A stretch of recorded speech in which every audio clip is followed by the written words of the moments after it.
Welcome back to my channel. আশা করি প্রত্যেকে ভালো আছেন। আজকে আমি আপনাদেরকে দেব বিদেশ থেকে লোক হাজির করা।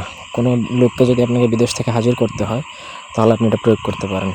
যে কোনো লোককে বিদেশ থেকে হাজির করা, ধরেন আপনার হাজব্যান্ড বিদেশে চলে গেছে, আপনাদের খোঁজ খবর নেয় না, তাকে আনতে পারেন। বা কেউ বিদেশে যে পরিবারের সাথে যোগাযোগ বন্ধ করে দিয়েছে অথবা শত্রুতা করেও যদি কাউকে বিদেশ থেকে দেশে নিয়ে আসতে চান, এটা প্রয়োগ করতে পারেন।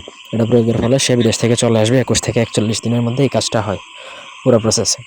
তো প্রথম থেকে পুরো ভিডিওটা না টেনে শেষ পর্যন্ত দেখবেন। আমার চ্যানেলটা সাবস্ক্রাইব করবেন, লাইক কমেন্ট শেয়ার করবেন।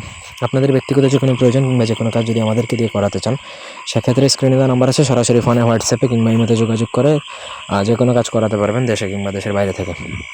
তো এখানে কথা হচ্ছে শুধু ছেলের ক্ষেত্রে না, কোনো মেয়ে অথবা আপনার স্ত্রী যদি বা প্রেমিক প্রেমিকা যাই হোক, গার্লফ্রেন্ড যদি বিদেশে চলে যেয়ে থাকে, আসতে চাচ্ছে না, এমন অবস্থায় আপনি চাইলে তাকে আনতে পারেন। এটা কোনো পুরুষের ক্ষেত্রে প্রযোজ্য এমন কোনো কিছু না।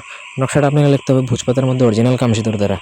যেহেতু দূর থেকে আনবেন, কামসিঁদুর প্রয়োজন বাধ্যতামূলক। কামসিঁদুর ছাড়া এই ধরনের ছোটো বড় কাজ কিন্তু হবে না। একটা কথা আপনাদেরকে আজকে বলে রাখি, বড় যে কোনো কাজ সাধন করতে গেলে আপনাকে ভালো ভালো জিনিস প্রয়োজন, যেমন কামসিঁদুর, আম্বর, এগুলো প্রয়োজন হবে। সো এগুলো কালেক্ট করেই আপনাকে লিখতে হবে। ভোজপাতার মধ্যে একটা নকশাই লিখবেন, মাঝখানে অমুকের ছেলে অমুক, এটা ছেলের জন্য, মেয়ের জন্য অমুকের মেয়ে অমুক, এইভাবে লিখতে হবে।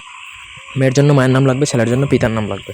একটা নকশায় লিখবেন, লেখা শেষে আপনাকে কমপ্লিট করবেন। তারপর একটা মাদুলিতে ভরবেন, অষ্টধাতুর মাদুলিতে ভরলে ভালো, নাহলে তামার মাদুলিতে ভরে আপনাকে সেই নকশাটা যে কোনো বট গাছে এমনভাবে ঝুলাবেন যেন সেটা বাতাসে দুল খায়।